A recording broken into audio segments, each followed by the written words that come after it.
Double, double, toil in trouble. Fire burn and cauldron bubble. We're casting a spell for a most special reason. It's Halloween on Let's Scream. Time for spooky season. We need more things to put the spell into motion. A few special ingredients to finish the potion. An old vampire's fangs, a toe from the undead, an opera ghost's mask, a possessed girl's spinning head. The knife of a killer, who's known as the Shape, will finish the spell and seal everyone's fate. So prepare thyselves for a month full of fright. Grab a hold of your broomsticks. It's time to take flight. Wait, sister. Did you forget the Eye of Newt? Oh shit, I totally forgot the Eye of Newt. What do we do? It shouldn't be a big deal. I think it's fine.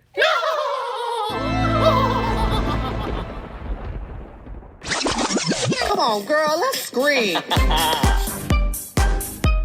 I am a god. No, please don't kill me, Mr. Ghostface. I want to be in the sequel. This is the part where you run. Come on, scream. Hello and welcome to Let's Scream, a podcast where we dive into our favorite horror movies. I'm Parker. And I'm Stevie. And today we're looking at 1973's The Exorcist, directed by William Friedkin. Join us as we journey to Regan's room and learn what your mother is up to in hell. In hell! Girl, are you ready to scream? Girl, I'm ready to scream. Come on, girl. Let's scream. Okay, so The Exorcist. This is a big film to cover because this movie, first of all, was huge back in the day when it came out. And a lot of people consider it one of the most iconic horror movies. And this movie was cursed. And that's like a big part of the making of and its legacy. And that's kind of what I really want to get into. I don't know. Before, yes, okay, cool. We can get into our sort of initial thoughts and feelings about this movie because it's like, you know, a classic. Mm-hmm. People probably want to know like what we think of it. Do you want to go first? Yeah, do we want to start positive or negative? Right. I think because we both kind of have the same opinion about The Exorcist. Okay, so I'll start positive. I love the special effects in this. Groundbreaking. Yeah. I love Regan and her mother, Chris. Yeah. I love their performances. Yeah. I forgot the actress's name, but we already covered one of her works. Yeah, she was in Linda Blair. She was in the RuPaul Drag Race episode we reviewed. She was the guest star on Drag Race Me to Hell. Linda Blair. Yeah, she's amazing. The actress who plays her mother, Chris, she is amazing. Yeah. I actually think the mom is my favorite character and my favorite part of this movie. She's great. Yeah. Everything she does is very interesting. Yeah. I said special effects are great, right? Mm-hmm. Yeah, makeup design is great. I think the cinematography's great. Soundtrack's great. Yeah. But I don't like the priest and really... Father Damien. Any of it. You refer to it as the side story, and I'm like, no, that's the main story, and that's the problem. Because Regan's kind of a side story. And she's just not in it enough. And I absolutely am so entertained by every moment with her. But the rest of it... We spend so much time with Father Damien, and I'm always just kind of like, let's get to Regan. And it's when I watch so much movie. Exposition. Yeah.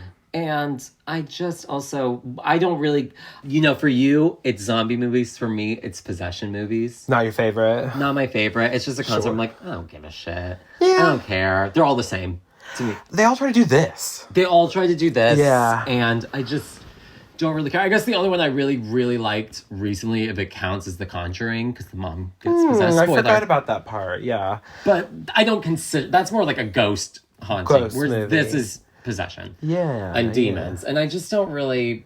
It doesn't really scare me that much. No. I mean, like, Keaton did not want to watch this. They thought it was going to be scary. So I watched it. I was able to watch it at work.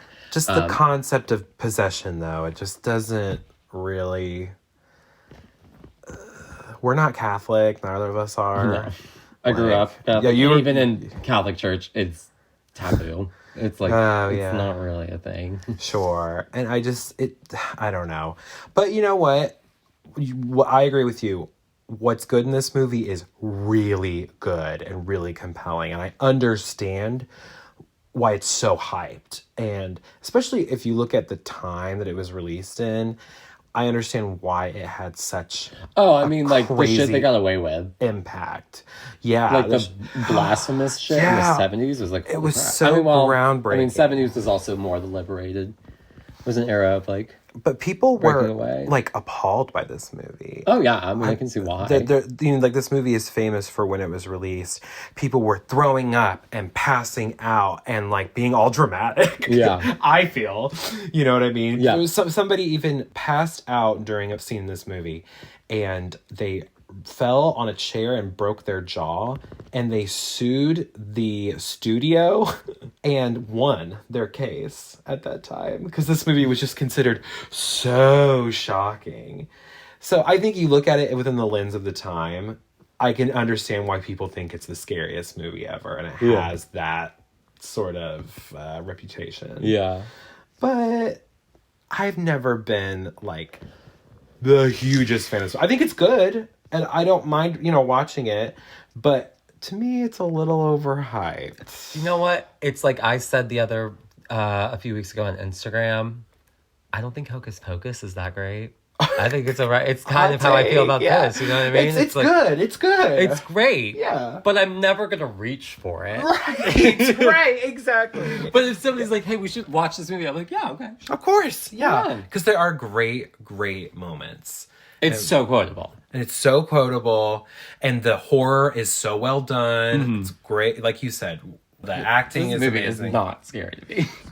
But it just isn't that scary. And again, it kind of slowed during the Father Damien storyline. And I feel like it's more about like a priest's battle with his faith and his alcoholism and his relationship with his mother, more so than it is about Regan and her mother and like the whole possession thing. Yeah. That kind of feels like an afterthought every time I've sat down and watched this movie.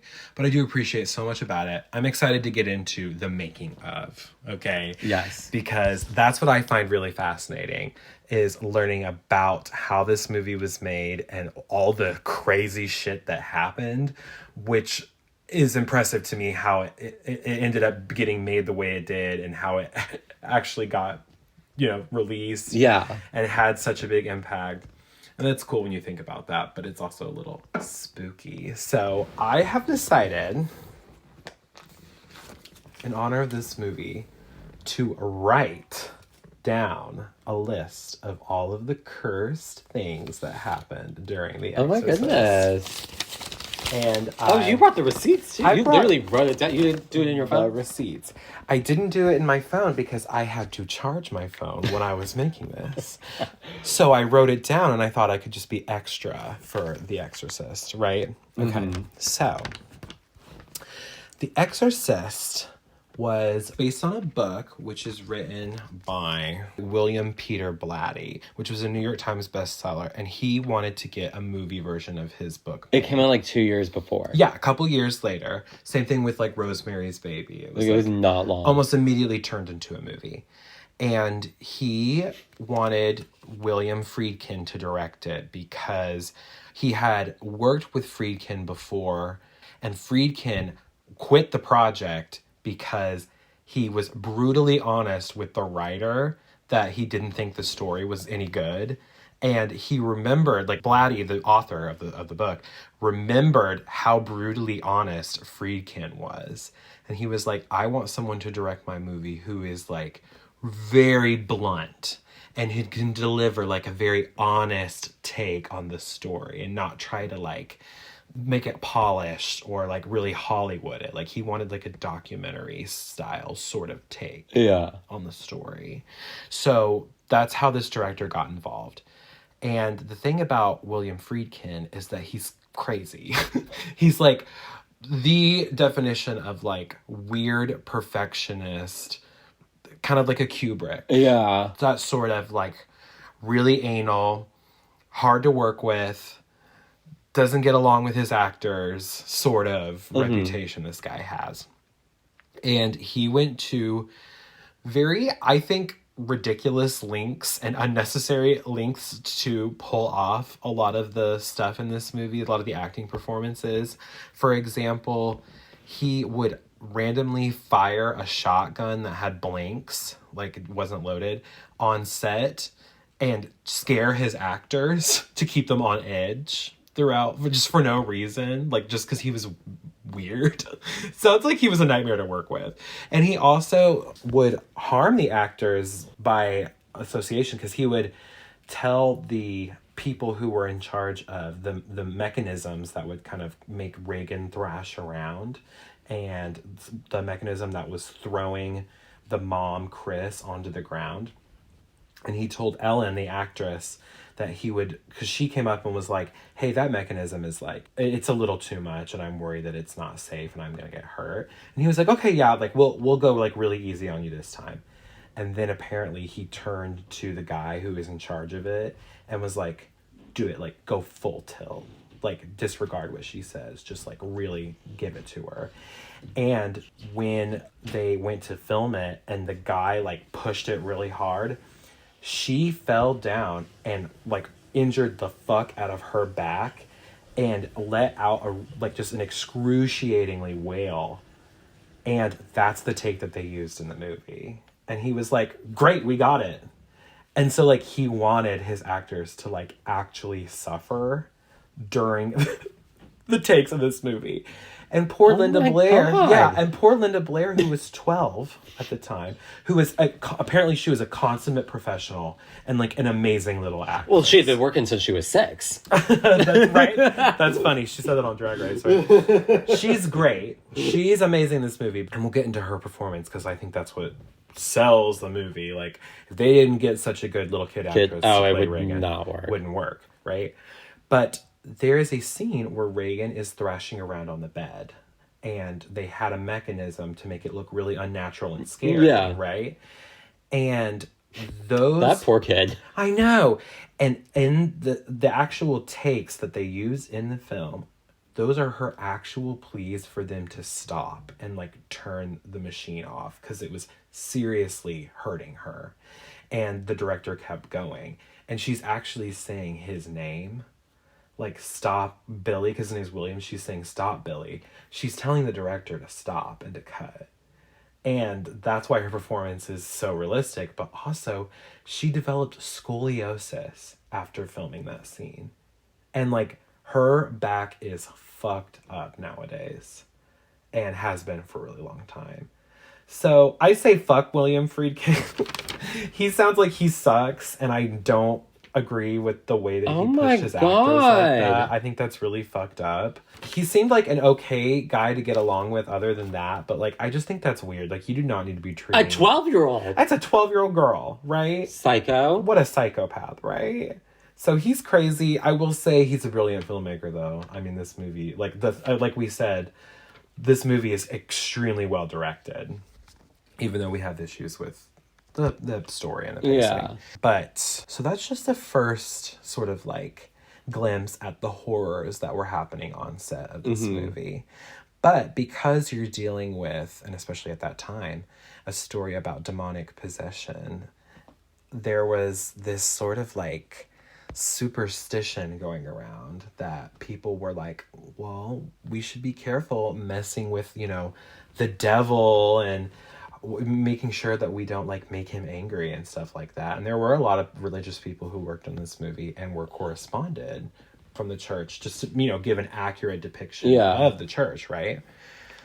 So first of all, I just want to say the set was temperature controlled to be like freezing cold during the scenes where they're performing the exorcism and they wanted that breath, that visible breath. And Linda Blair, I'm pretty sure she got pneumonia because all the other crew members were wearing like big puffer coats and hats and scarves and all that stuff because they were literally filming in like an ice box pretty much. But she was in her little nightgown the whole time. And apparently like it was just excruciatingly, painfully cold the whole time that they filmed those scenes. Oh, wow. Yeah. I talked about the shotgun. I talked about Linda's harness fracturing her back. Ellen was thrown too hard and hurt her back. A carpenter working on this movie lost his thumb. A lighting technician lost his toe. Which one? I don't know. Maybe his big toe. I don't know. Oh, if it's the big one, that's bad. That's the bad. little one. It's fine. You can live without the little one, right? There was, get this, a pigeon flew into a circuit box at one point, causing a fire, like a big explosion and a fire that burned literally every part of the set except for, get this, Regan's bedroom. That's creepy, right? Like, what the fuck? Oh my God. And then the sprinklers came on and caused a huge flood at one point. So the set was burnt and flooded at one point. There were crew members getting heat stroke while they were filming in Iraq. And it became like a huge... Because they film on location in Iraq during the Iraq sequences. A priest was brought in to bless the set at one point. Because at this point, like, all this crazy shit was going down. So they were like, let's make sure that, you know, we're protected. So they literally brought in a priest to, like... What happened to that priest? Or I don't know. I didn't hear about what happened to the priest after that. But I just think that's funny. That's crazy, because I was like, damn, I don't believe in God, but... That sounds right. That's why I find this really fascinating, right? There's also these weird double exposures on Regan's face that kept showing up on film that they still can't explain. That kind of looked like a creepy demon face was just kind of happening when they were processing the film for this. So that's weird too. But all of that stuff is like just kind of silly little hijinks. I feel like, I mean, obviously like losing a toe, that sucks. Obviously hurting your back, that's terrible.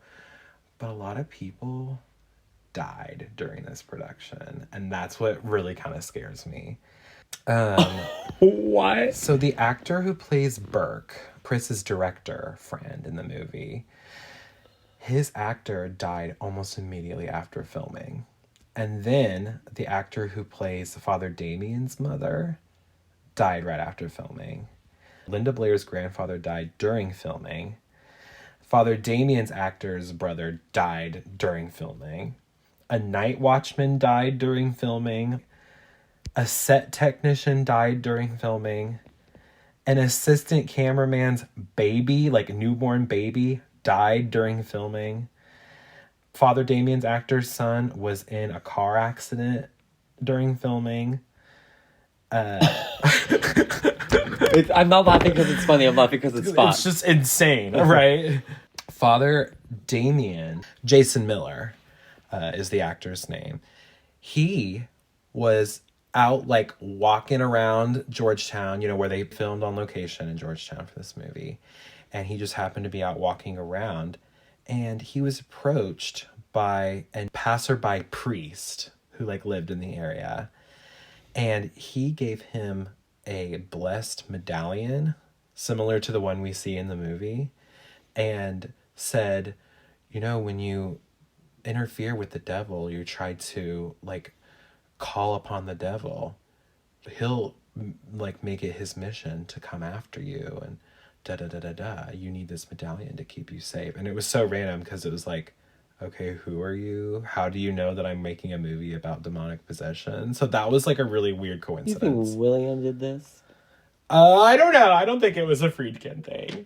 But then this is what's really crazy is Jason Miller was walking around a few days later nearby on set, and he passed a room and noticed, he was like, what the fuck did I just see? And he was like, did I just see a body in a coffin? Like, what was that? So he goes back into the room, and get this, it's a funeral home that he walked in, and the open casket sitting there, it's the body of that priest who had given him that medallion a few days earlier. And that's so fucking weird and freaky. So that's the story of like the cursed What set of The Exorcist. Because it really is kind of crazy. That needs to be a movie. Right? That would be a cool movie, right? If they did like a making of The Curse. They could call it like The Curse of the Exorcism. Ooh. I could see that. If there's any directors listening, you can have that. Take that, okay? Hey, we don't care. Just we'll pay us royalties. Yeah. We'll review it. Yeah. So, yeah, that's kind of the main significance of the making of. Also, how this movie was made is crazy because it had a small budget and it went over budget, and they were not expecting this movie to make any money at all. But it was it's like overnight sensation. Yeah. And people were inspired to start going back to church after seeing this movie because they were so scared by it. And it actually, something I thought was interesting reading it is that it actually has a huge Black fan base, which was at the time was rare because a lot of Black people were just not going to the movies because there was like, first of all, they felt like they weren't being represented, which is totally fair. They weren't. And then also there were all these Black exploitation films at the time, they called it. And Black people just were not really liking those. I didn't feel like it was a good representation of their culture. But a lot of Black audiences showed up to The Exorcist and loved the fuck out of this movie. Because, I mean, even to this day, like, the Black community in this country is very religious. Yeah, very strong faith. And yeah, because of The Exorcist's success in the Black community, they just completely stopped making those Black exploitation films. Hell yeah. So, which I think is good because, you know, then we start getting a string of movies that they feel represent them more, and that's important. So, super interesting. And this movie, I think, is the highest grossing horror movie still to this day, which is just crazy. So, it's a super impactful film, super important for the horror genre. Yeah. It pushed a lot of boundaries, which we'll get into as we go through the plot, but yeah, interesting film for sure. Mm-hmm. And I'm excited to talk about it. Thank you to Big Gay Billy, who is one of our followers, who suggested this film. Yes, you kept asking about this one. He did. So this one's for you, Big Gay Billy. This one's for Billy. And hopefully we can do it justice because we know it's one of your favorites. So, all right, girl. Anything else you want to share before we get into spoilers? No, I don't think so. No. All right. Wait, so you would say you're ready to scream? Come on, girl. Let's scream. Okay, so The Exorcist opens in Iraq. We are filming on location in Iraq. And so it looks very accurate. There's no weird filter. You know what? Have you ever seen that TikTok that's like every movie where there's a scene in the Middle East? Yeah, and they just keep adding on top of it. They keep adding more things. That's kind of what this was giving me. Only because they did do the like Islamic prayer. There's like the Islamic prayer. There's like the music. Right? The like vocalizations. They show like a camel. They show like the sun rising, and then like they put the wobbly heat effect on it. So it was reminding me of that TikTok. They just did not do the tint. The tint. Like, thank you for not doing the tint. Right. And we're on an excavation site. And we see an older white-haired gentleman discovering a pendant, like a silver medallion pendant. And then a strange clay figure with a demon face on it. And we see him as he gets his lunch later that day. And he is shaking in fear, processing what he has found. And when he sees a worker, like a passerby worker man with a completely whited out eye, like blind in one eye, he like shivers because it reminds him maybe of something he's seen before. I don't know, that was a little ableist, but... Right, yeah. It's like, oh, wow. I was told when you see people with like disfigurements, you don't stare. And you don't shiver. And you don't like... Quiver and shiver. Quiver and shiver and wince. That's disgusting. Not nice. Be nice. Be fucking nice. And he goes to a church and he meets with a priest. We learn he is a member of the church as well. And we will end up finding out that this is Father Marin, but we don't know that yet, so we'll save that. I'm just going to call him White-Haired Man, okay? But White-Haired Man is meeting with the priest, and while he is showing off the statue he found, suddenly the clock just stops ticking, all spooky. Then, while he's out walking around, he's almost ran over by a passing caravan. So all these spooky, like, coincidences keep happening to him after finding the statue. Uh-oh. And then we see him travel to this destroyed site of, like, an old temple. And there is a large statue of a winged demon. With a huge penis. Yeah, like curvy snake-like cock. Wood.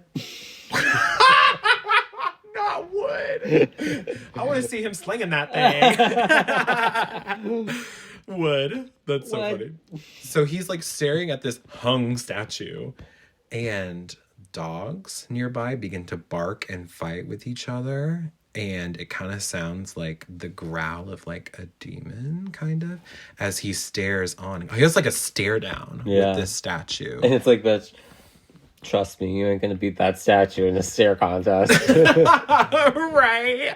I think the statue's gonna win, okay? Just an opinion, but it's okay, Diva. Exactly. And that whole opening sequence I just described was 10 minutes long. For a long one.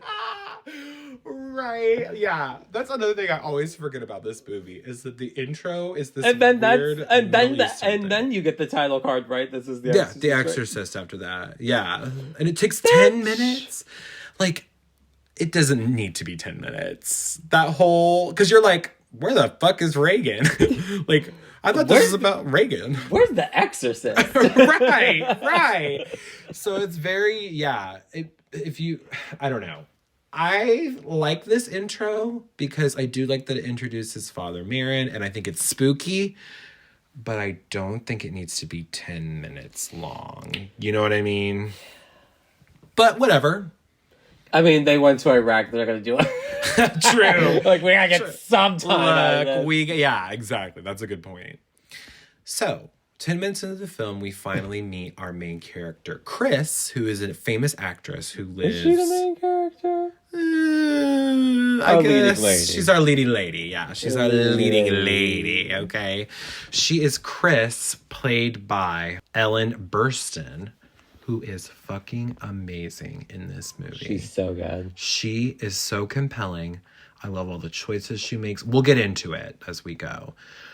But I think if she was not cast and if Linda Blair was not cast, this movie wouldn't be half as good. No. I mean, it's just they do a fucking phenomenal job. She is a famous actress who is currently filming on location in Georgetown.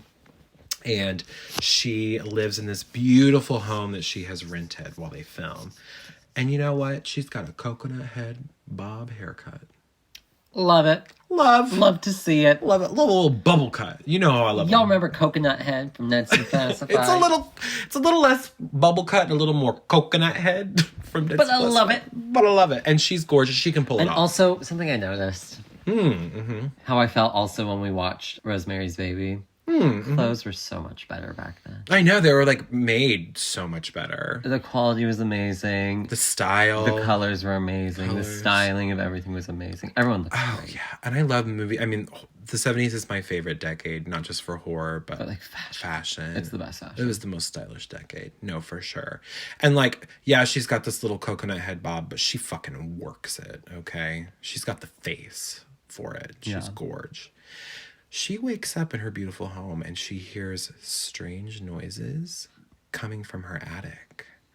She goes and she checks on her daughter, Regan, who is sleeping. And then she goes into her kitchen and she tells Carl, her handyman, that there are rats in the cellar. And he's like, or in the attic. Or in the attic. Yeah. And he's like, no, there's not. And she's like, bitch. There is. I heard them. And he's like, nope, my house, no rats. Which I thought was funny. I kind of like Carl. Yeah. He's fun. I like all the people that work there. Yeah, me too. She's got like an assistant. She's got like a housekeeper. And they all seem cool.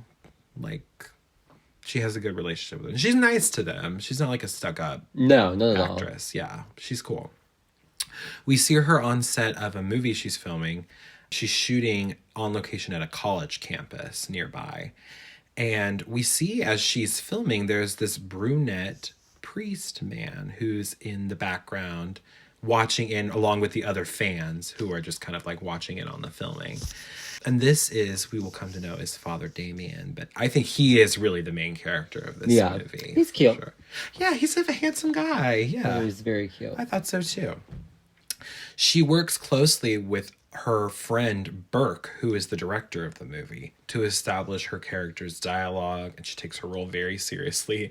I thought this was funny of her being like, this dialogue, my character would not say that. This is shit. This is shit. And all of the fans that are listening in are like laughing because they love her. She's like clearly like a big, I don't know, like a Meryl Streep or something. And she walks home from set that day. She decides, it's a nice day, I'll just walk. And it plays the iconic Exorcist theme song. It kind of sounds like the Halloween theme. A little bit. It's a little different. And you know what I love about this theme song? Is when my cousin Schaefer and I would make YouTube videos when we were kids. We would always make like Halloween and like spooky, stupid little videos. And it was always the Exorcist theme that would play. And so I always think of Schaefer when I hear this song. I love that.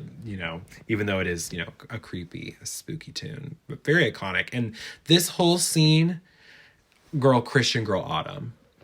It's the perfect... also DC's so pretty. Like the buildings there are so pretty. It's such a like a beautiful, like classic Americana like style. And it's just in autumn. It's just gorgeous. God, yeah. It's all the trees. With the colors and everything. And it's Halloween night. We see kids out trick-or-treating. She also passes by some nuns. So it's not just Christian Girl Autumn. It's Catholic Girl Autumn, bitch. Hell, she sees yes. the nuns. And then she also notices the brunette priest that she saw watching in on her film. And she sees him having a serious conversation with another priest, but we can't hear it because a jet flies by, which I really like the sound design in this movie. I think the sound design is a huge aspect to why this movie is so effective. Absolutely. She gets home and we meet Linda Blair as Regan, who is incredibly charismatic and likable as this sweet young girl. She's such a cutie. She's such a little cutie. And she's like very mature for her, like, because like I thought that too. She's 12, and that's why she also just works so well for this. She has like an old soul. Like, she doesn't really talk like a little kid. Like has a very conversational way of speaking. Which is again why it's like she just works so well for this. Like like you said, if like they didn't get this kid right, the casting right, the whole movie falls apart. Absolutely. Yeah. But she's great, and you just love her already. She just seems like a nice little girl. She's not like, a perfect angelic little child either. She's kind of a troll because she steals cookies from the cookie jar. Yeah. And her mom has to like wrestle her to the ground. But they're like cute about it. Like, yeah. It's, like they have this very sweet relationship. And we learn a little bit later, I don't exactly remember when, but the parents are divorced. And I think that it's like one of those like single mom and her daughter that are just basically like best friends. Mm-hmm. Like they confide in each other about everything and have just a really close relationship, which is important in setting that up because then it makes what happened with Regan later so devastating. We see Damien take the subway and he ignores the pleas of a homeless man asking for help. And he's like, please, Father, like, I'm a former Catholic. Like, can you please give help to the unfortunate, to the needy? And he just turns a blind eye. Yeah, that sounds like a Catholic. Yeah, I mean, can we say that? Wow. You know what? This movie's depiction of Catholicism is actually extremely realistic. He visits with his sick old mother, who calls him Dimmy. She's like Italian or some kind of immigrant, Italian. First generation. So she calls him Dimmy.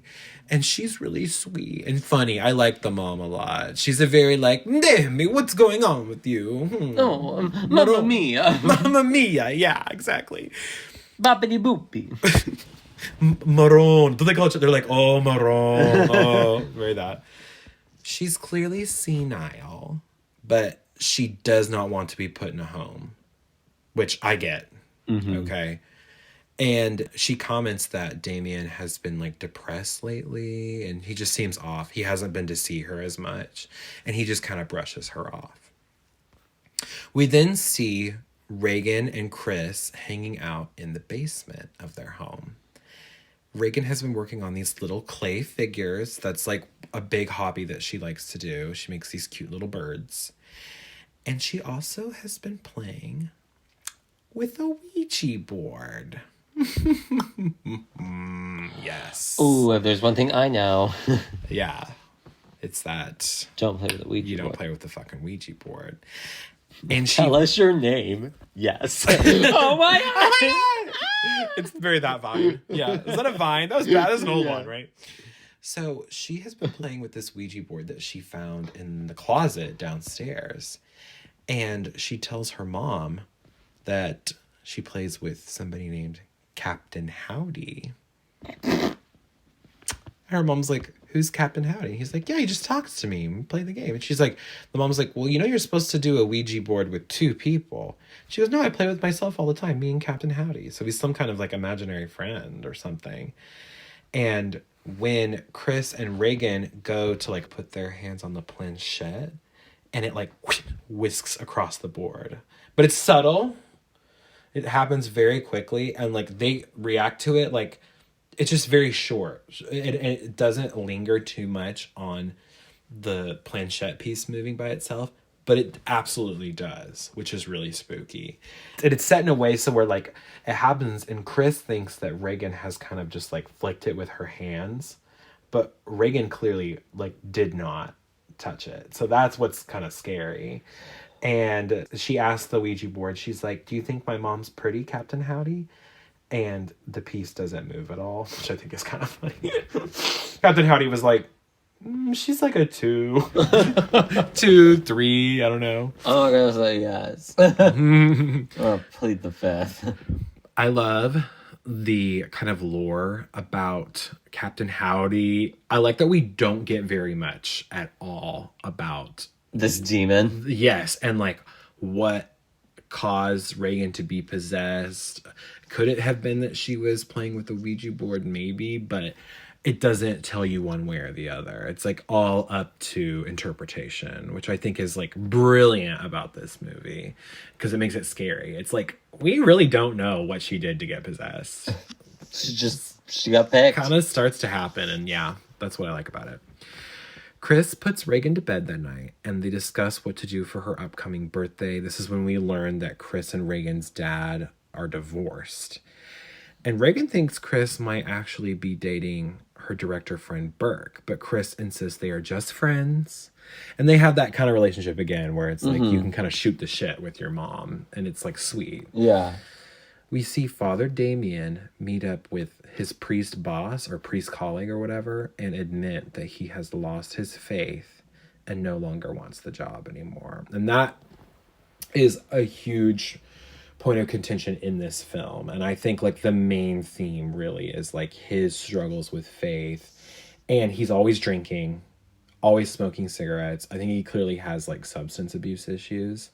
And I think that that has all kind of contributed to that as well. And we see how he reacts to certain things by just drinking, which we see a lot in horror, but this was maybe one of the earlier movies to depict like sobriety and like the battle with substance abuse as like a horror sort of metaphor. So I appreciate that, but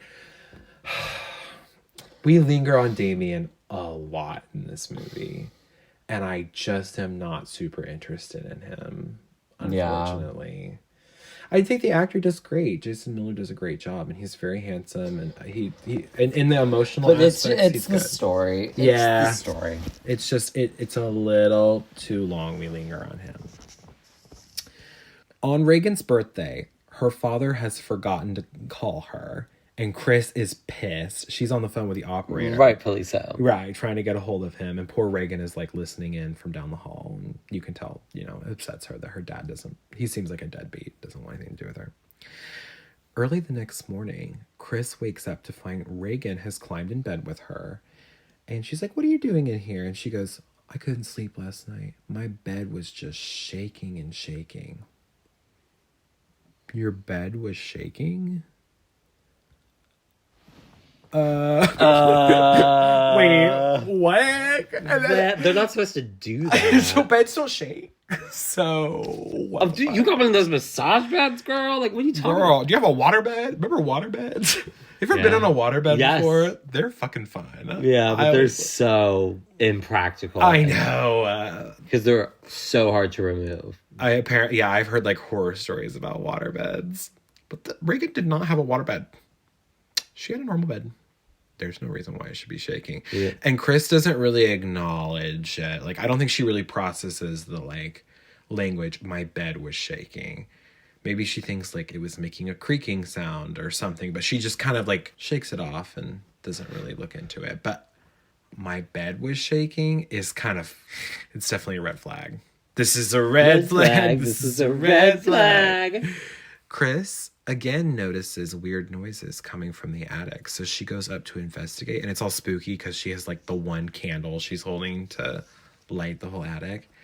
And she gets jump scared by Carl, the housekeeper, because he has opened the other attic door and like it sends a gust of wind that makes the candle light like kind of like rise, and it scares her. And then at the church, this sort of like priest colleague that we've seen of Father Damien, he shows up for his shift. He walks in, he sees the statue of Miss Virgin Mary. She got like Madonna titties on. Has the Madonna cone bra, and she got a penis. A big, long, serpent-like...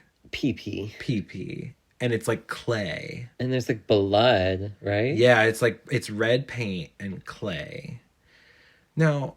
which character have we seen that works with clay?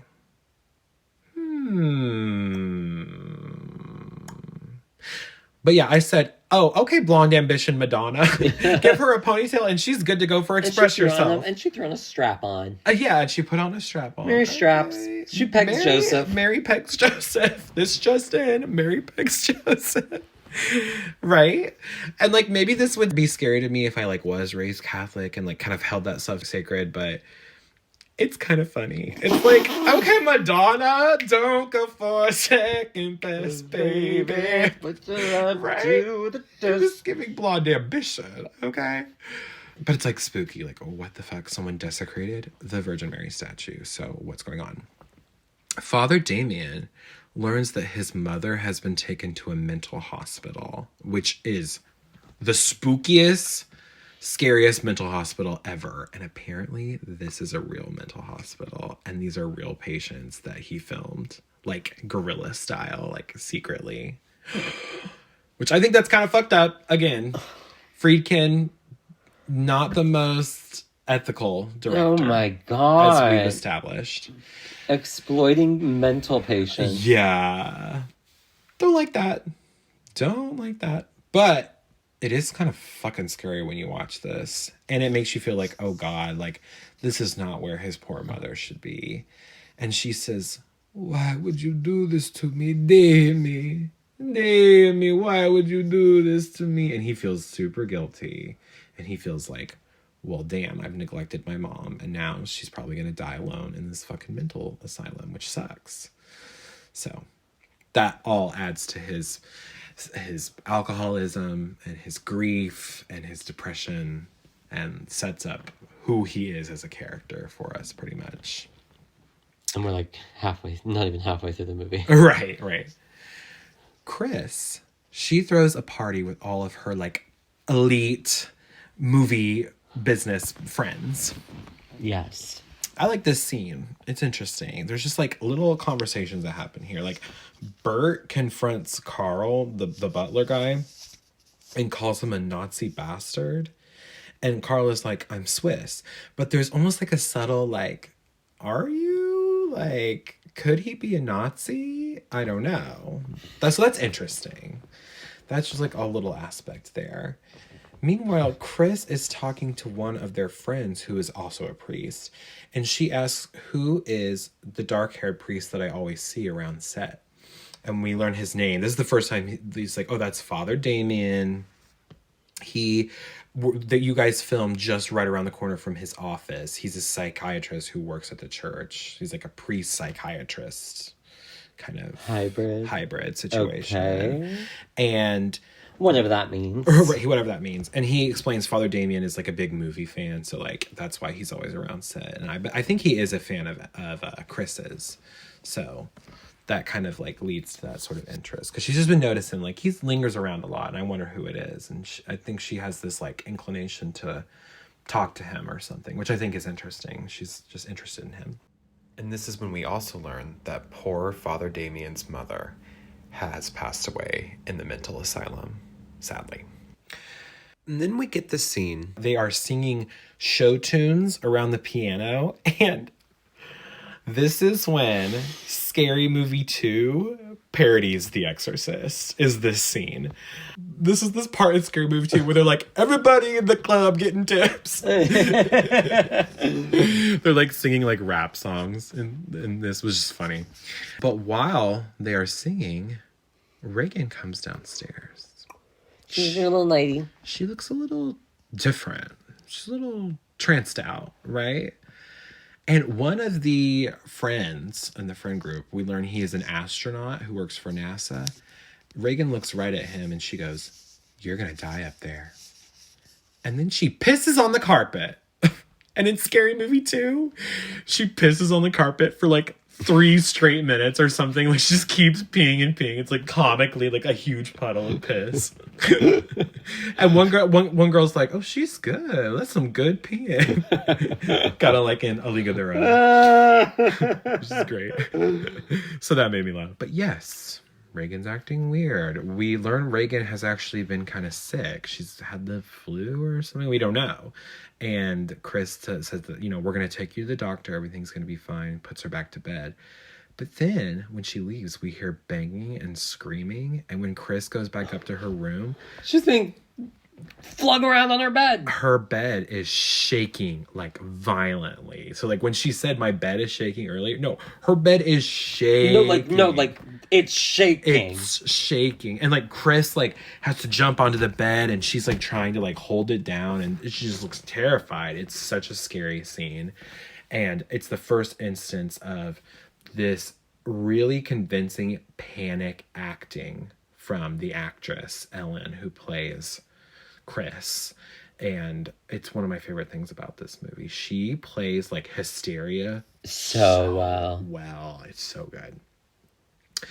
Go back to Father Damien, who has been drinking his grief away, and he's with his priest friend who has to kind of take care of his drunk ass. And anyway, we get to this part where Damien is having a dream, which is one of my favorite scenes in the movie. It might be my favorite scene in the movie.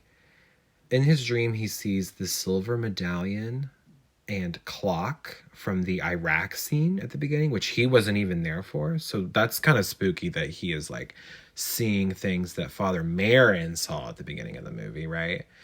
Then he also has this vision of his mother getting ready to go down and take the subway. Like she's walking down the steps onto the subway. Yeah. He's calling out for her, but she just kind of ignores him, doesn't really hear him. And then very briefly, we see the flash of a demon face across the screen for like 0.25 seconds. 2 fucking seconds. Like 0.2 seconds. It's fucking crazy. It is my favorite part of the movie. I think it's genius. It's so scary. It makes you think like, well, what the fuck did I just see? What was that? Oh, what was that? Very Wendy Williams. James. What was that? Okay, moving on. Yeah, it's very Wendy Williams. Yeah, and it's like this spooky, if you go back and pause it, it's all practical makeup. And it's kind of doing that face that Alana on Broad City makes, where she tucks her upper lip like under her gums. It's like, that kind of, yeah, it's kind of making like that face. But it is really scary. And it's just so subtle. And it's my favorite touch in this movie. Just that brief little flash. It's like a second long. Regan is taken to the hospital. I don't like this.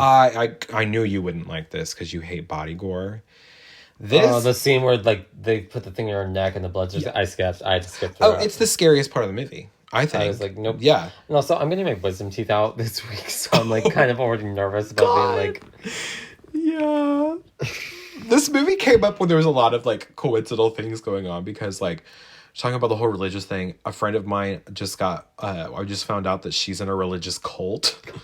And just the Catholic Church kind of freaks me out anyway. So there's that. Well, I don't think it's not Catholic. Well, no, it's cult. It's Catholic cult. It's culty Catholic.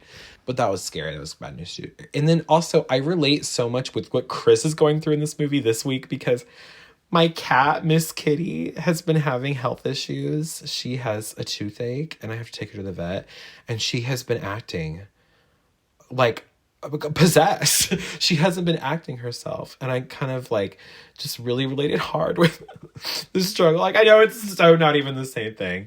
But I just thought it was like, I really felt for Chris. Because like when your baby is in like a difficult situation, you just don't know what to do. It affects you almost as much as like it affects them. Yeah. And that was just really scary. And I really appreciated this time around. But yeah, these hospital scenes are so just gory and uncomfortable because they're doing all these weird tests on Regan.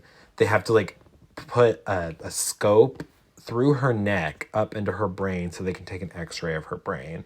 And it's really bloody. And the gore is really graphic. It's really uncomfortable. Fun fact, though, really weird. I mean, again, it adds to the curse of the exorcism. The man who plays the nurse, like the male nurse in this scene, the radiologist or whatever, he's on the screen very briefly. But I learned that this actor was found out to be a real life serial killer who targeted gay men, like would cruise gay men in like public spaces and then killed them. And apparently he killed like 4 or 5 gay people.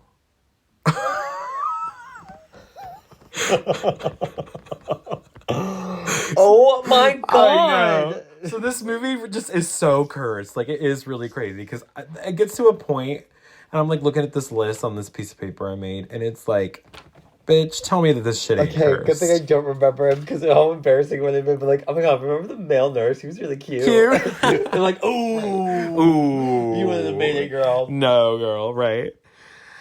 But yes, we do all these uncomfortable testings on Regan. Poor thing. And the doctor believes that it is a problem with her brain's frontal lobe. But Chris is like, girl, no, I was there. The bed was shaking. And the doctor goes, the problem wasn't the bed, it's her brain.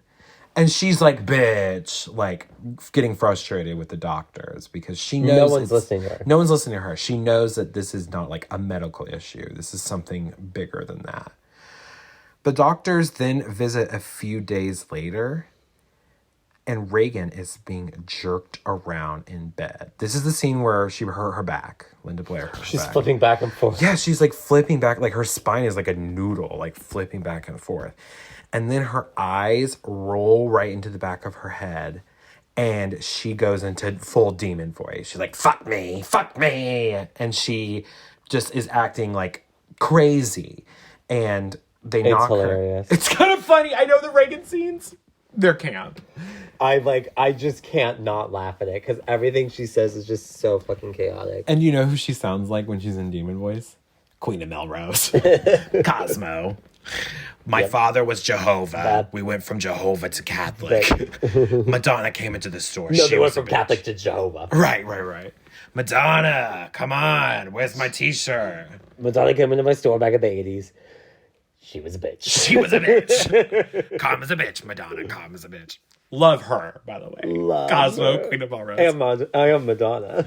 And yeah, exactly. So they knock Regan out with a sedative because, you know, she's like, bleh. It's probably for the best. Right. And poor Chris is just an absolute wreck. It's very upsetting during this scene because this is the worst it's been. And she hysterically confronts the doctors, who are pretty much useless at this point. Yeah, it's like, girl, this ain't a medical issue. But they offer to do more painful tests. And again, they find nothing. They're completely dumbfounded. This is when we see Regan in that weird, like, MRI scanner thing that looks crazy. It's, like, all swirling around her head. She's, like, strapped into this, like, machine. That's crazy. I don't know what that was. So on her way home from the hospital, Chris sees a bunch of emergency vehicles outside her house because there's like this stairs. They're like a public stairs right below Regan's window that kind of lead down to the alley by her house. And she goes inside. This is a spooky scene. Her lights start to flicker. She checks on Regan and she finds the window wide open. And Regan's like in bed. She's like sedated. But the window's, wide open and it's all spooky. And then she finds out that her director friend Burke is dead. Apparently he drunkenly fell down the stairs outside and broke his neck. And not only did he break his neck, his head went all the way around. Yeah. So Chris is devastated because that was one of her best friends. But it's also like, what the fuck, bitch? Did he fall? Or yeah, exactly. Regan starts to work with a psychiatrist who attempts to speak with the quote-unquote person inside of Regan. Because he says, is there somebody inside of you? And she says, sometimes. Yeah, sometimes. And when he calls to speak with the person inside of Regan, her face, this is the first time it starts to get real scary, like demon-y kind of looking. And the photo of Regan flies off the mantle, like levitates off the mantle, which spooks Chris. And then Regan is in Cosmo Queen of Melrose voice again and grabs the psychiatrist by the dick, like just grabs onto this man's penis and tackles him to the floor and attacks him basically. So, which again, it's kind of funny that she grabbed his dick, but it's also so out of character that you're like, oh my God, like what the fuck is happening to this poor girl? Well, we see Father Damien again. We're back on our favorite characters, Stevie. Father Damien. And he's out. I feel like from not Nancy Joe, this is Alexis Nyers, it's one of her mom. Like it's like that's such a deep song. Yeah. It's like every time he comes on screen, I'm like, It's like Lunch Lady Belinda when Saison Marguerite comes up to her lunch line. Hello, Saison Marguerite. Yeah, heard that. So Father Damien is out exercising, not performing an exorcism. He is exercising. Actually exercising. He's running. Yeah, he's on like a track. Sometimes he gives like he's Rocky. He kind of looks like Sylvester Stallone. Yeah, there's also moments where he's boxing, and I'm like, bitch. Well, what is this movie? Right, it is kind of like Rocky, and sometimes this movie goes into the Halloween Ends territory where I'm like, so this is just a movie. yeah. This is a movie, right? Where's Michael? So he is approached by a detective named Kinderman, who is working on behalf of finding out what happened to Burke and why Burke died. He suspects witchcraft because of the whole head turning all around. And he asks Father Damien for his guidance on this matter. Kinderman kind of tries to butter up Damien too by offering him tickets to go to the movies. And he's trying to be nice. He's like one of those detectives that, like, I'm going to be real nice to you so you'll... Oh, a good cop, bad cop. Exactly. Give me what I need to know. And he says that he loves to discuss film and critique movies. And I said, you know what he would listen to? Let's Scream. I said, I know a podcast that Detective Kinderman would love. But Damien is not interested in helping out and just kind of dismisses him, ultimately. We learn that 88 doctors have seen Regan at this point, and they are at a loss. And Chris is frustrated, and she's just looking for any kind of desperate attempt to help her daughter. And one of them, actually, like one of the psychiatrists, recommends going to a priest and maybe performing an exorcism on Miss Regan. Because science is just not cutting it at this point. Chris brings Regan home and puts her in bed, and she notices that there is a crucifix under Regan's pillow. Now, and they're not religious. No, she's not Catholic. Yeah, they don't just happen to have a crucifix. And she's like, and we don't know where the fuck this crucifix came from. We never learn. Yeah. And so she's like, now where the fuck did this come from? And so she's asking the housekeepers. She's asking Carl. They're like, no, like, we didn't put a fucking crucifix in her room.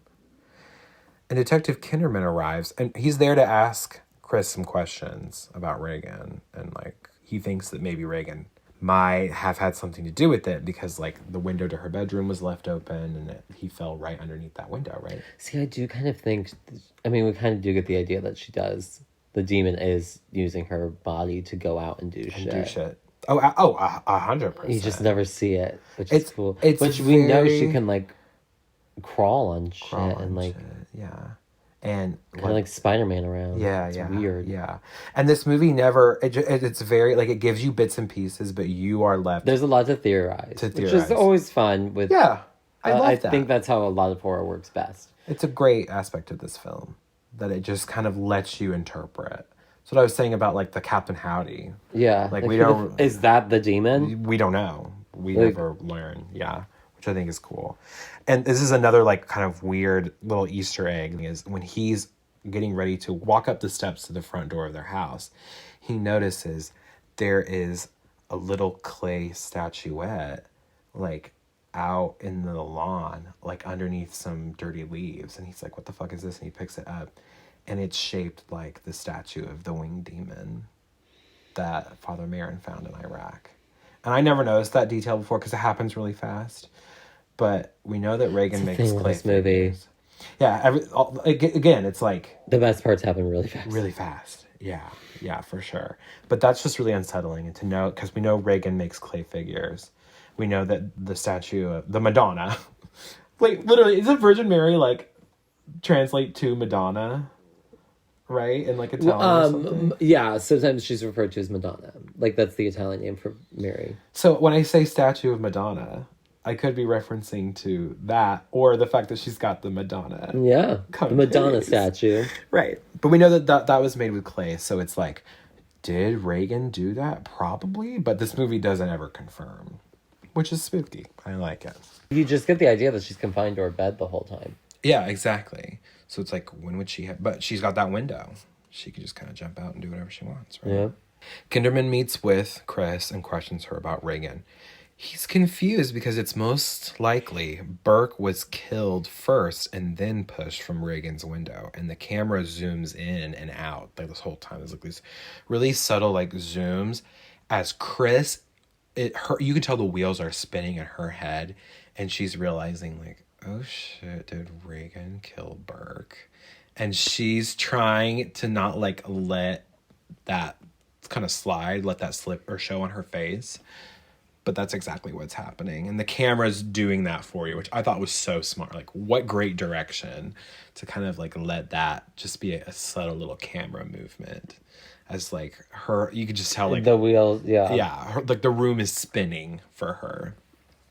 And she plays it really subtle, though. She, like, plays it really chill. But it's funny because he asks for her autograph because he's, like, a movie fan. And she's an actress. I like that little touch. Suddenly, we hear screaming. And Chris runs up to find all of the objects in Regan's room are floating around and flying around. And Regan is stabbing herself in the puss with the fucking crucifix. Oh my goodness. She's masturbating with the crucifix. And not just masturbating, because people, whenever they, like, if you look at the plot summary on this movie, it's like, Regan masturbates with the crucifix. No, she's stabbing her She's vagina. Stabbing herself. There is blood. There is blood pouring out. And then she forces her mom to, like, rub her face all over her. She's like, eat me, eat my pussy. Eat my puss. She's, like, rubbing her mom's face all over her bloody cooch. Oh, that's crazy. My God. And then the furniture, like the wardrobe comes alive and starts to like attack Chris. And she's thrown across the room. This is where she hurt her back. Yeah. Regan's head twists around. This is such a fun practical effect. Oh, it's great. And then she speaks in the voice of Burke, that kind of like slurring British voice, saying, "Do you know what she did? Your cunting daughter." We need to start using cunting some more. Because, you know, cunt is in. Cunty is the word. Oh, she's cunting right now. Right? She's cunting. Let's start using the adverb version of it. I like it. Cunting. And that's fun. Father Damien meets with a very solemn looking Chris out in public. And you can tell this woman's broken in this scene. She's got her sunglasses on. She's got like a scarf over her head, wearing no makeup. And she looks fucking exhausted. She's speaking like very like... It's been rough. It's been a long time. I've been watching Real Housewives. Yeah, Tom's house was burglarized and he confronted the burglar and he had to get surgery on his eye. And then my son came down and he flipped his car 5 times. So yeah, I'm under a lot of stress. And one girl's like, oh my God. Recently? Yeah. It's been a really rough time. So yeah, I'm having a really rough time. It's been really rough. That's exactly how Chris is. Yeah. And she is here to ask Father Damien about performing an exorcism. And he's like, well, no one really does exorcisms anymore. Like, that was like an old medieval times sort of thing. But we know about mental illness. We know about schizophrenia. Like, I don't know how to do an exorcism, and I don't know any priests who have done them or knows anything about that. It's just kind of a taboo thing at this point.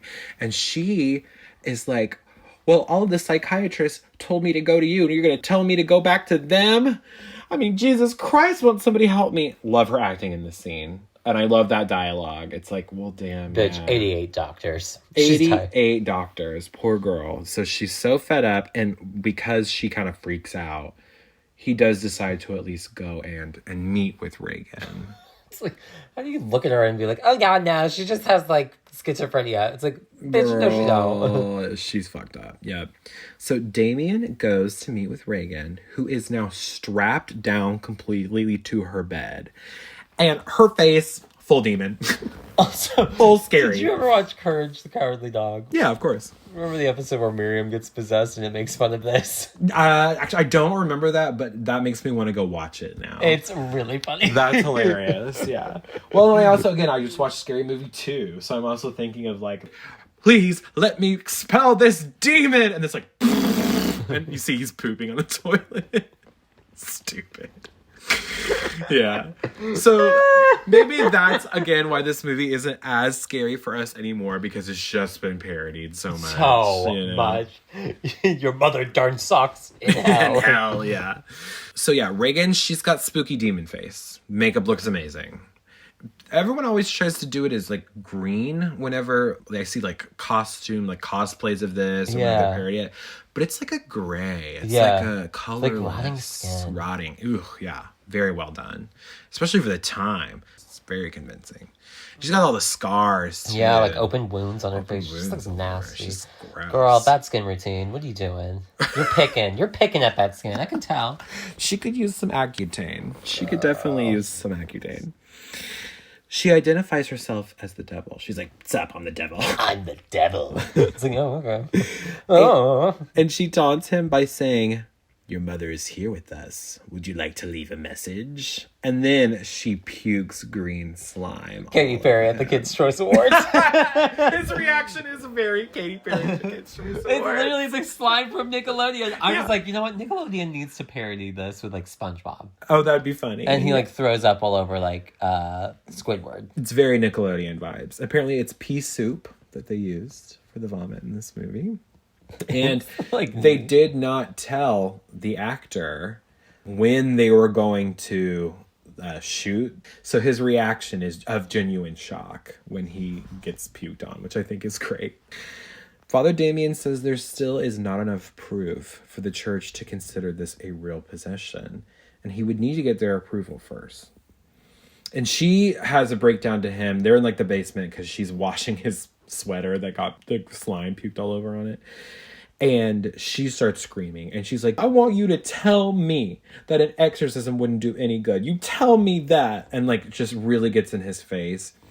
And what I like about her performance too, that I forgot to mention, is that Ellen does a good job of each sort of like meltdown is not the same meltdown. No.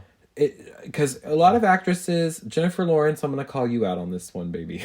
Even though I like Jennifer Lawrence, and I think she does good with comedy.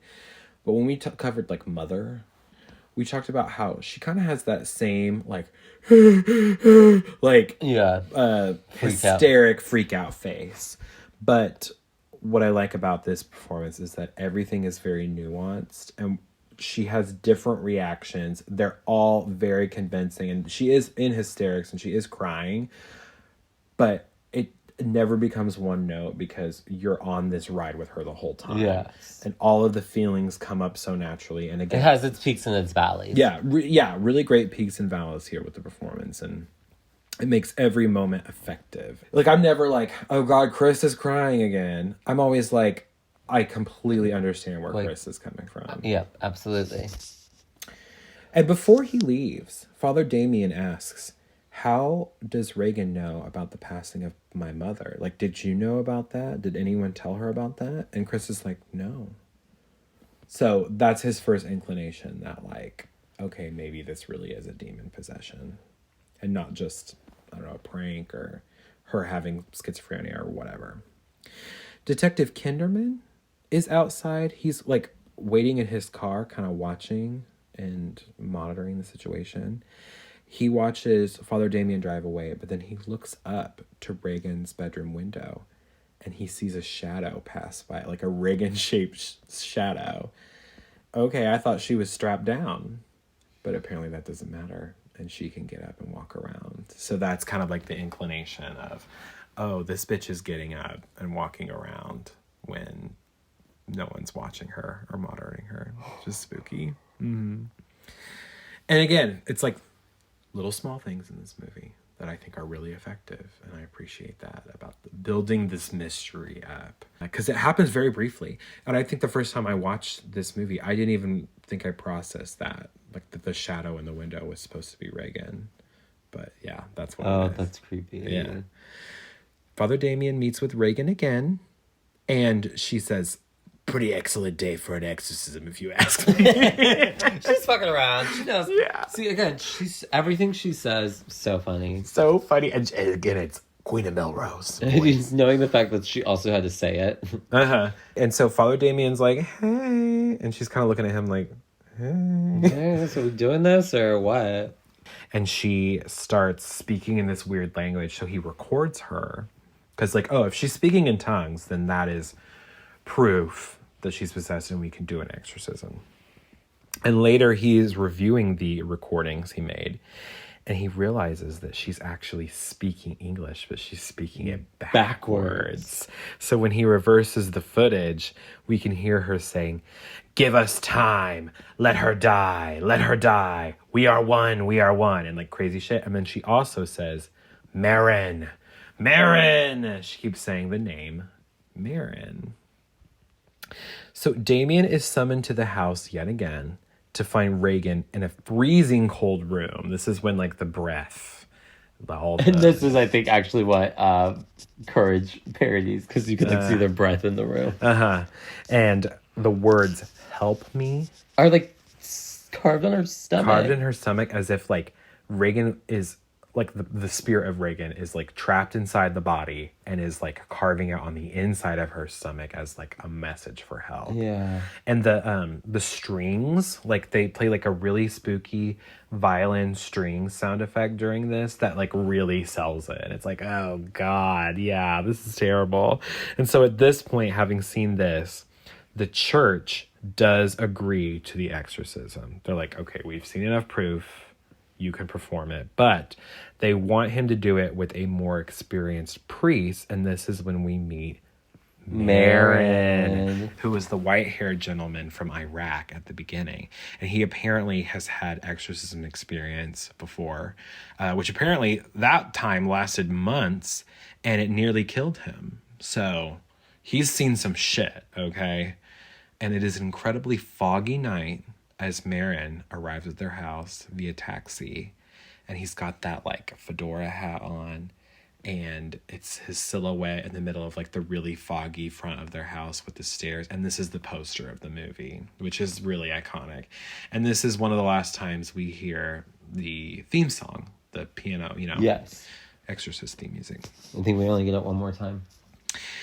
And as soon as he enters the house, they like let him in. They say hi. He introduces himself. But then like immediately you hear Regan scream, Marin, from upstairs. And he's like, okay, let's start. And Father Damien's like, well, don't you want to hear the backstory? And he goes, nope, let's start. I don't care. It's a demon. Let's go. Let's go. Like, no, I can hear it screaming my name. Let's fucking do this. And he starts coaching Damien and hyping him up. Like, you can do this, but warning him, do not let the demon get in your head. Because just don't even, like, avoid conversation with it. Because it's going to say shit to piss you off. And it knows stuff about you. And it's going to lie to you. And it's going to mix lies with the truth. And just to try to, like, rattle you and capture you in a weak moment. But you cannot let it do that. Okay? But knowing what we know about Tune that motherfucker out. Tune the motherfucker I think I'd be good at this. You would be great. I'm like, oh. You're saying nonsense. No more. Right?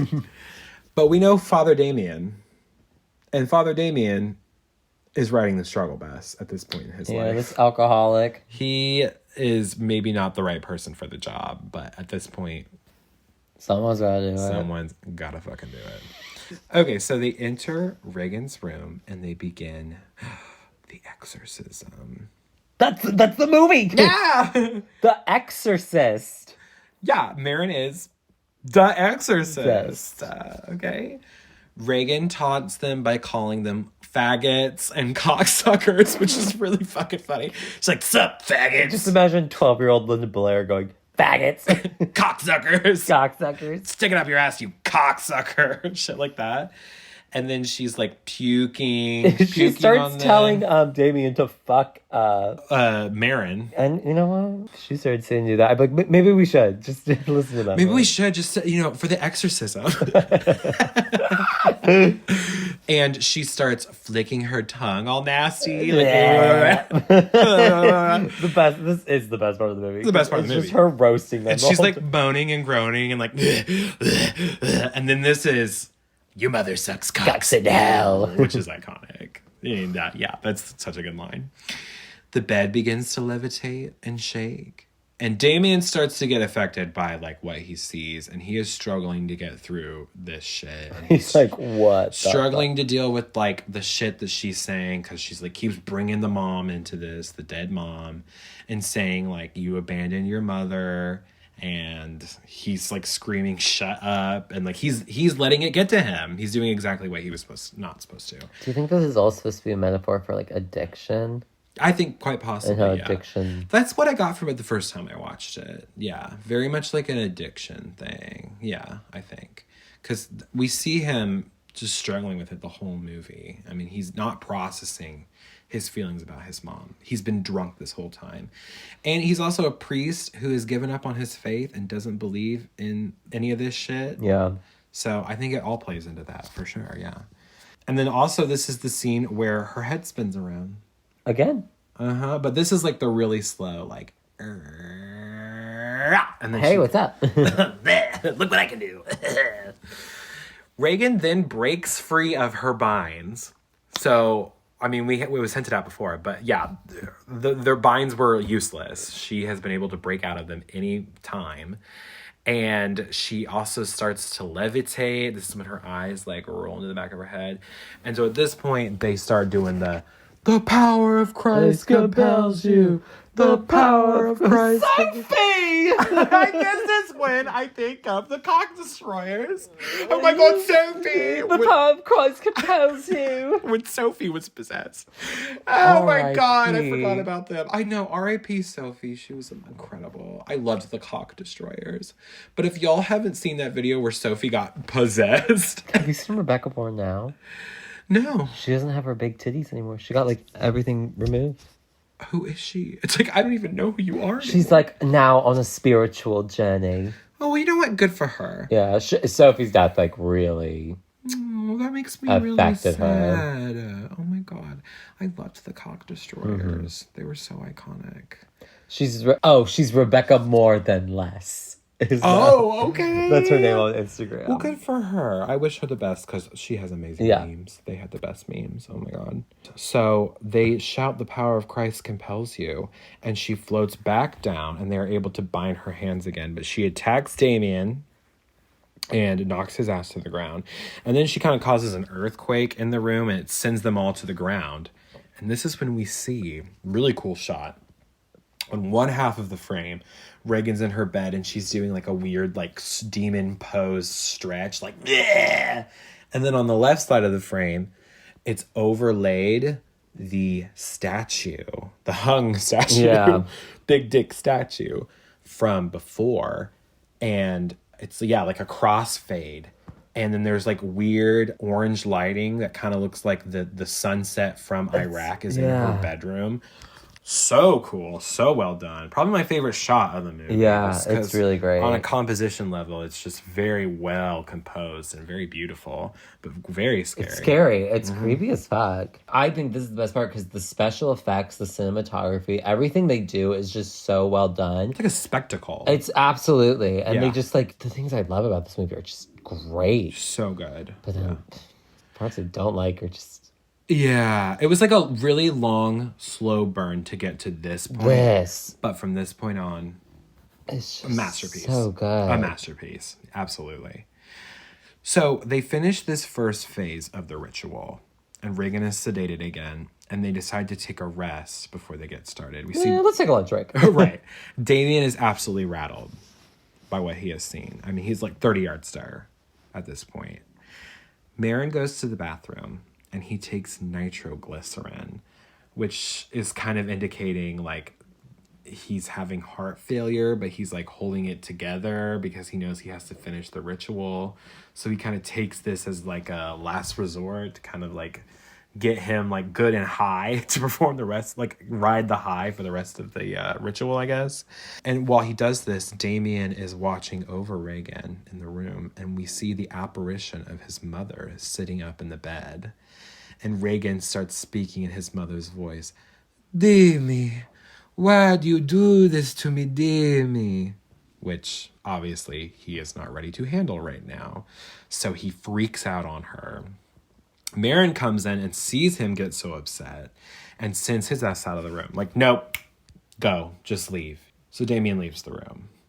And Marin sits on the edge of the bed and starts to continue with the exorcism. We see Chris and Damien downstairs, and she comes up to him and she's like, is it over yet? And he's like, no. And she goes, is she gonna die? And he insists, no, I'm not gonna let that happen. He goes back upstairs in this sort of like final promise to her to like do what he can to help the daughter. But we see that Marin is dead. And Regan is like sitting over his body, and she looks so pleased with herself. Bitch, I didn't even have to do anything. It is so funny. She's like laughing, like sorry. She got it is. She's like, duh. I have to laugh. I'm sorry, I have to laugh. And Damien starts attacking Regan, and he exclaims, take me instead, take me. And he's like choking her out, and we see the demon leave Regan's body and start to possess Damien. And so his eyes get all, and he gets like creepy face. He gets scary face. But he like fights it off. He kind of fights it. He's having this internal battle, and he jumps out the window. He like gets control again, and he decides to jump out the window and down falls down the stairs and dies. Chris and Kinderman enter the room to find Regan crying for her mother, like no longer possessed, but clearly traumatized. Like, what the fuck just happened? To literal hell and back. Like, just, yeah. And we see a crowd gather around Damien as he lays there dying. Just big pile of blood surrounding him. And his priest colleague, Father Dyer is his name, gives him his like last rites. Yeah. And blesses him as he passes away. Cut to some time later. Chris and Regan are moving out of the Georgetown home, and their housekeeper finds the silver medallion that was Father Marin's that he found in Iraq. They found it in Regan's room and gives it to Chris as like a memento. And they're sending them off because they're leaving Georgetown. I believe they're probably going to go to Europe because I think at one point in the script earlier, Chris said, well, before Regan got possessed, pretty much, like, we were going to take a vacation in Europe after I was done filming the movie. So I think they're going to try and heal and, like, go on vacation and spend some time. Take a break. Yeah. I think she needs to take a fucking break for a second. And as they leave, Father Dyer is waiting outside, and Chris tells him, hey, thanks for all your help again. She gives an update. She's like, Regan doesn't remember anything that happened to her. Which, good. Thank God, right? She gives him Marin's silver medallion as a final, little memento. This was Father Marin's. I think you should have this.